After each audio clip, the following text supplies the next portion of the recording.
Adam a échoué parce qu'il n'avait pas de nombril. Voici la phrase que j'ai dite dernièrement et publiée sur les réseaux sociaux qui a suscité beaucoup de réactions. Certaines personnes n'ont pas tout de suite compris. D'autres ont essayé de donner des interprétations qui étaient carrément sur la voie de ce que j'ai voulu expliquer, exprimer. Il y en a d'autres, comme d'habitude, qui ont crié à l'hérésie. Quoi qu'il en soit, j'ai trouvé qu'il était nécessaire de donner quand même quelques explications. Le nombril, c'est cette cicatrice arrondie sur le ventre des mammifères en général, à l'endroit où le cordon ombilical a été sectionné. J'explique plus simplement. Lorsqu'une femme est enceinte d'un bébé, le bébé est relié au placenta de la mère par un cordon. À la naissance, l'on doit sectionner ce cordon-là et plus tard, l'enfant va cicatriser. Au milieu de son ventre, on aura cette dépression dont nous connaissons le nom, je viens de le dire, qui est le nombril, autrement appelé ombilique. Nous voyons dès lors que le nombril est dû au fait que nous venons au monde par accouchement, c'est-à-dire nous avons été portés dans le ventre d'une mère et ayant été débarrassés entre griffes de ce cordon-là pour commencer une nouvelle vie, alors nous avons cette cicatrice. Dans ces circonstances, lorsque nous savons que Adam n'est pas né d'une mère, lorsque nous savons qu'aucune personne ne l'a porté dans son ventre et donc qui n'était lié par aucun cordon ombilical, alors lorsqu'il a été créé, on ne parle pas de section, donc à aucun moment il n'y a eu aucune section, donc à aucun moment il ne devrait porter sur lui une cicatrice qu'on appelle le nombril. Bien-aimé, c'est tout à fait compréhensible, c'est tout à fait logique que Adam n'ait pas de nombril. Et d'ailleurs, ce n'est pas là vraiment ce que je veux exprimer. Ce que je voudrais que l'on retienne, c'est que dans la Bible, il y a deux Adam.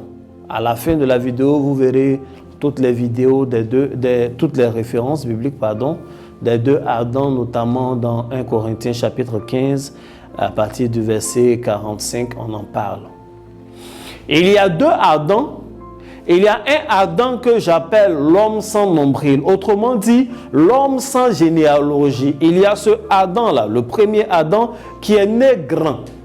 Il est né grand, Dieu l'a placé dans un jardin. C'est vrai, il parlait avec Dieu, mais il n'avait aucune autorité supérieure au-dessus de lui. Il n'avait aucun conseiller, il n'avait pas de père, il n'avait pas de mère. Il dépendait de lui-même. Il avait une bonne relation avec Dieu. Il est né grand, il savait des règles. Mais nous avons constaté que le jour de la première tentation, ce Adam-là, étant doté de tout le pouvoir qui était en sa possession, a quand même échoué.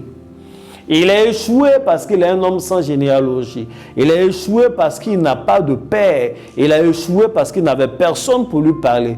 Il a échoué parce qu'il n'avait pas de nombril. Voici le sens réel. À côté de ce Adam, plusieurs milliers d'années plus tard, nous allons découvrir le second Adam.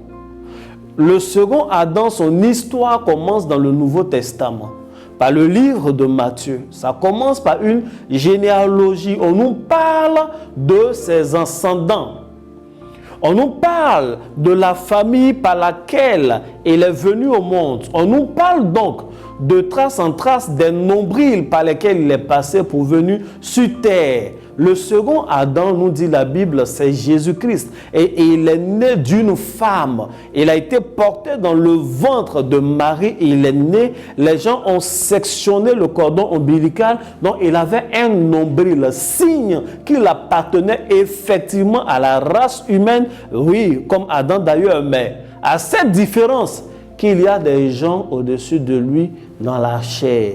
Il a des ascendants. Il a une mère, il a un père, Joseph. Il a des gens qui peuvent le conseiller.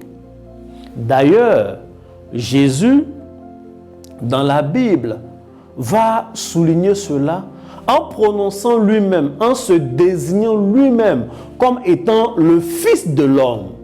Presque chaque fois que Jésus parle de lui, il dit le Fils de l'homme, pour dire qu'il est né d'une femme. Il est humain, il est de la race humaine. Il dit le Fils de l'homme dans le Nouveau Testament 78 fois, lui-même Jésus, quand il parle de lui. Bien-aimé, c'est de ça qu'il est question. Et on voit les conséquences, on voit le succès de Jésus. Jésus avait Marie au-dessus de lui et cette Marie-là, sa mère, a contrôlé des choses et l'a fait réussir. La Bible nous dit que lorsqu'il avait 12 ans, à l'occasion d'une fête, il va avoir un petit détour, Jésus. Il se met dans le temple, il commence à poser des questions. Sa mère va revenir le chercher pour lui dire de venir et d'aller à la maison parce que la famille nucléaire, sa mère l'attend. Sa mère lui dit que ce n'est pas le moment. La Bible dit, Jésus dit, ne savez-vous pas que je dois faire l'œuvre de mon Père?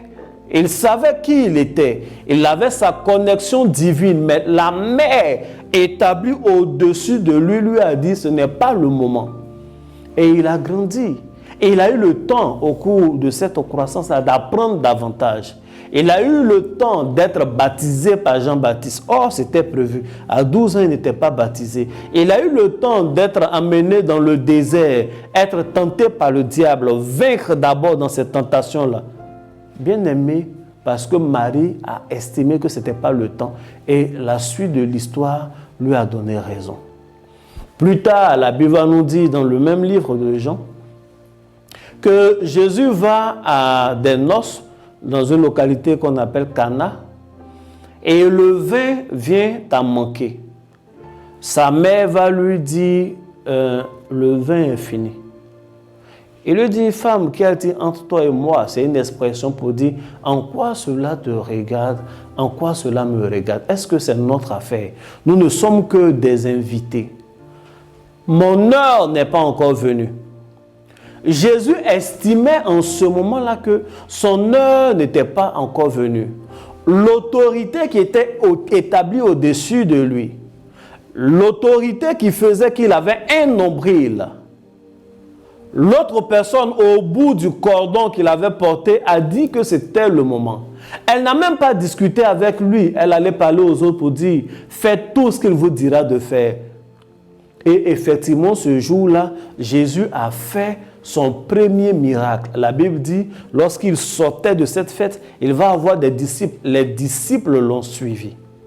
Voici de quoi il est question. Parce qu'il avait une autorité au-dessus de lui. Je tiens ces propos dans un contexte particulier. Dans le contexte d'enseignement que nous avons commencé à donner sur les réseaux sociaux. Depuis quelques années, dans le mois de juillet, si vous êtes abonné, vous allez voir que je parle de filiation spirituelle sur ma page, mais c'est même au niveau de l'église, nous enseignons cela. Nous sommes en train d'enseigner la filiation spirituelle, en train de dire qu'il est important pour une personne d'avoir une autorité au-dessus d'elle. Nous ne pouvons pas juste dire que nous avons notre relation avec Dieu et cela suffit. Non, il te faut un père spirituel, il te faut un nombril, il te faut des ascendants, il te faut une autorité qui te contrôle. Sans régulation, le corps ne fonctionne pas normalement. Sans régulation, il sera difficile pour toi de rentrer dans ta destinée. C'est Jésus lui-même qui parle dans le livre de Matthieu, chapitre 7. Au verset 7, fameux verset bien connu, il dit « Demandez et l'on vous donnera ». Il n'y a pas quelque chose qui vous choque. C'est Jésus qui parle. C'est lui qui exauce les prières. Il ne dit pas « Demandez et je vous donnerai ». Il dit « Demandez et l'on vous donnera ». Cherchez, vous pourrez trouver, mais frappez et l'on vous ouvrira. Même quand vous trouvez, il faut qu'on vous donne. L'homme en question, ce n'est pas Dieu, ce n'est pas lui. En fait, demandez et un homme va vous donner. Les choses que vous demandez à Dieu, même dans la prière, et il passera par un homme. Vous avez besoin d'un homme. J'aime bien prendre l'exemple de Corneille. La Bible dit que Corneille était en train de prier et un ange est descendu du ciel, est venu parler à Corneille pour dire: Corneille, les prières et les aumônes que tu fais sont montées jusqu'à Dieu. Voici pourquoi je suis descendu du ciel pour venir vers toi. Et quelle est la seconde chose qu'il dit à Corneille? Il lui dit: il faut envoyer des gens à Jopé. Il y a un être humain là-bas. Il y a un homme, quelqu'un qui a déjà l'Esprit de Dieu, quelqu'un qui est déjà né de nouveau dans le Seigneur. Il y a un ascendant là-bas, il s'appelle Pierre. Moi, c'est vrai, je viens du ciel, mais ce n'est pas à moi de te baptiser, ce n'est pas à moi de te donner le Saint-Esprit, je n'en ai pas l'autorisation. Tel que Dieu a établi les choses, tu es obligé de passer par un homme. Envoie des gens à Jopé pour qu'on appelle Pierre. Quelqu'un me dira peut-être que c'est parce que Corneille a rencontré un ange et que l'ange est limité. Je vais renvoyer cette personne-là à l'histoire de Saul de Tarse. La Bible nous dit que Saul de Tarse était sur le chemin de Damas. Il partait pour ligoter, tuer des chrétiens, des juifs qui avaient décidé d'être des disciples de Jésus. La Bible dit que sur le chemin, il va faire une rencontre spectaculaire, glorieuse de Jésus. Il va tomber à la renverse et Jésus va lui parler. Il lui demande: c'est qui, Seigneur? Jésus lui dit clairement que c'est moi, Jésus, que tu persécutes. Il va avoir une conversation avec Jésus himself, lui-même en personne, le mort et le ressuscité, le second Adam, le parfait. Vous savez ce que Jésus lui dit? Jésus lui dit d'aller dans une ville juste à côté. Il y a un homme là-bas, un être humain, qui s'appelle Ananias. C'est dans la main d'Ananias que Dieu a mis tout ce dont Paul aurait besoin. Il est parti. Ananias a prié pour lui pour qu'il voie clair. Ananias lui a donné les rudiments de la foi chrétienne. Ananias a baptisé Paul alors qu'il avait fait une rencontre assez spectaculaire et glorieuse avec Jésus-Christ. Bien-aimés, sans un ascendant, sans une autorité au-dessus de nous, sans un homme au-dessus de nous, sans un père spirituel, il est difficile de réussir. Je ne combats aucune relation personnelle de qui que ce soit avec Dieu. D'ailleurs, je vous exhorte à avoir une telle connexion avec Dieu. Mais rappelez-vous que Adam parlait avec Dieu et quand même il a échoué. Rappelez-vous que Jésus est venu du ciel, il est Dieu et quand même il s'est fait appeler fils de l'homme. Parce que quand nous voulons réussir sur la terre des hommes, nous avons besoin d'autorité supérieure au-dessus de nous. Nous avons besoin d'un père spirituel. Nous avons besoin d'ascendants. Voici pourquoi j'ai dit Adam a échoué parce qu'il n'avait pas de nombril. Vous verrez tous les versets pendant que je dis Amen. Que Dieu vous bénisse et je reste comme toujours ouvert à toutes les questions. Shalom sur vous.